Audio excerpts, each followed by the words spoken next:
donner, mais pas n'importe quel. Ils te feront la guerre, mais ils ne te répondent pas. Parce que je suis avec toi. Je vais dire à quelqu'un, parce que Dieu est avec toi. La Bible dit quand Dieu a formé l'homme de la poussière de la terre, il a soufflé dans ses narines. Un souffle est venu et l'homme est devenu un être vivant. Cela veut dire que ce qui a fait que l'homme puisse devenir un être vivant, c'était le souffle. Consoler mon peuple affligé, mais il n'y a personne pour le délivrer. Qui enverrait?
Et votre réussite dans votre marche avec Dieu. Amen.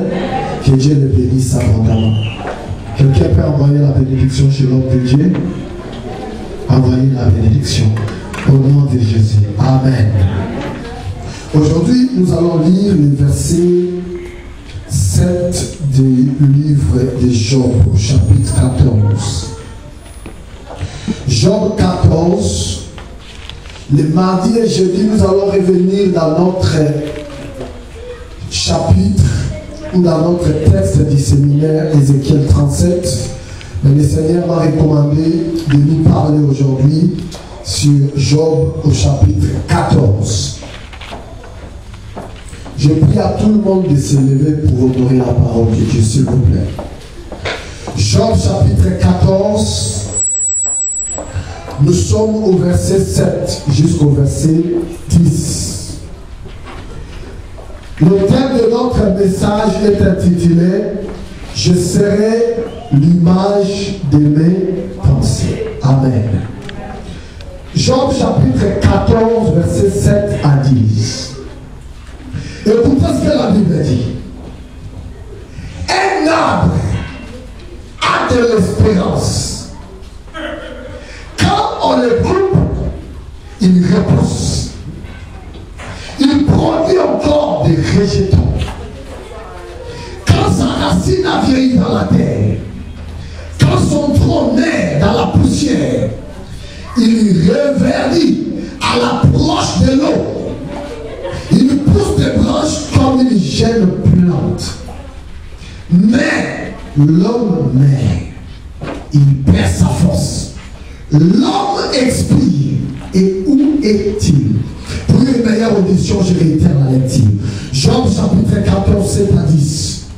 La Bible dit, un arbre a de l'espérance.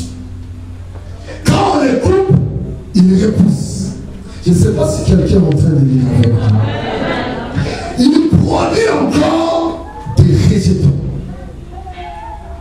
Quand sa racine a vieilli dans la terre, quand son tronc meurt dans la poussière, il reverdit à l'approche de l'eau.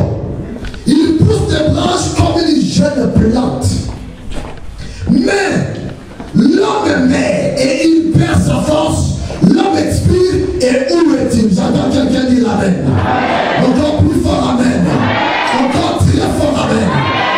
Tu peux t'asseoir. Je serai l'image de mes pensées. Ton avenir, ta destinée dépend de ce qu'il y a dans tes pensées. Celui qui pense aux grandes choses vivra des grandes choses. Celui qui pense au bonheur va vivre le bonheur dans sa vie. Celui qui pense à la réussite vivra aussi la réussite dans ta vie, dans sa vie. La Bible dit, l'homme est telles sont les pensées de son cœur. Aujourd'hui, nous avons un professeur qui va nous enseigner aujourd'hui. Aujourd'hui, ce n'est pas moi qui va prêcher. C'est l'arbre qui va nous prêcher. Parce que la Bible déclare, la nature elle-même ne vous enseigne-t-elle pas. C'est-à-dire que des fois, si tu ne peux pas écouter un professeur, un prédicateur, il faut regarder même à la nature.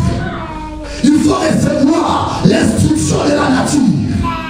Un arbre va aujourd'hui nous enseigner la parole de Dieu. Écoutez ce que la Bible dit. Toi et moi, nous avons été créés à l'image de Dieu et à la ressemblance de Dieu. La Bible dit quand Dieu a formé l'homme de la poussière de la terre, il a soufflé dans ses narines un souffle de vie et l'homme est devenu un être vivant. C'est-à-dire que ce qui a fait que l'homme puisse